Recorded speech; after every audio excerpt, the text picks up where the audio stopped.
Ating naibalita mga idol na noong mga nagdaang araw, ang Golden State Warriors ay nagpapakita ngaw ng interes kay Nikola Vucevic, John Collins, Robert Williams, and Jonas Valanciunas. Sa ngayon mga idol, fina-finalize na ng Golden State Warriors ang kanilang tinatarget bago sumapit ang trade deadline.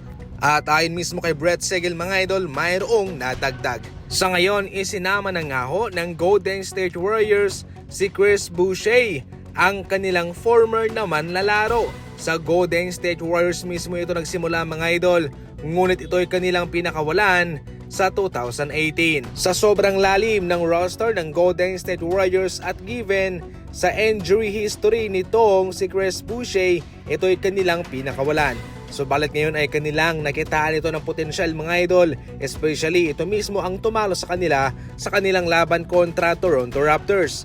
Ngayon, nag-improve na nga itong si Chris Boucher, matibay na siya. Kaya sa ngayon, kabilang na ito sa kanilang tinatarget at posibleng hawang mapisil bago sumapit ang trade deadline. Kahit na isa itong power forward si Chris Boucher, hindi pa rin naman isinasantabi ang posibilidad na sila'y magtitrade para sa isang big man. Tumala naman kanina ng 38 points itong si Austin Reeves sa kanyang bagong career high sa kanilang laban kontra Brooklyn Nets mga idol. Nagbabaga ang kanyang kamay sa fourth quarter.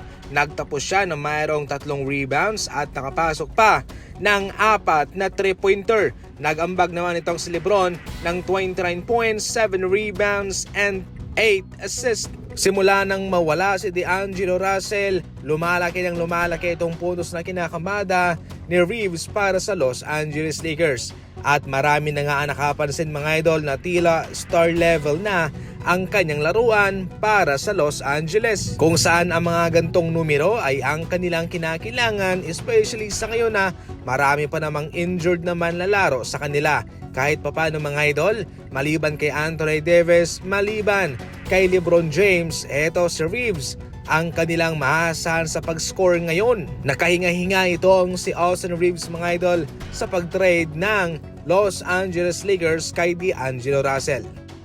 Bad timing naman ang pagka-injured ni Brandon Miller kung saan kompleto na sana sila sa unang pagkakataon mga idol sa season na ito.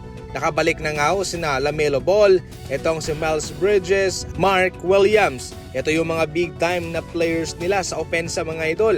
Kompleto na sana pero nagkaroon pa ng torn wrist ligament itong si Miller and out indefinitely. Mahirap to, may punit ang kanyang ligament. Malaki pa naman sana ang kanyang ibinibigay na numero ngayon para sa Charlotte Hornets. Siya ay nag-average ng 21 points, 5 rebounds, 4 assists sa loob ng 34 minutes. Sa ngayon, nasa Charlotte Hornets to kung sino ang kanilang isasalpak sa mga naiwang minuto nitong si Brandon Miller.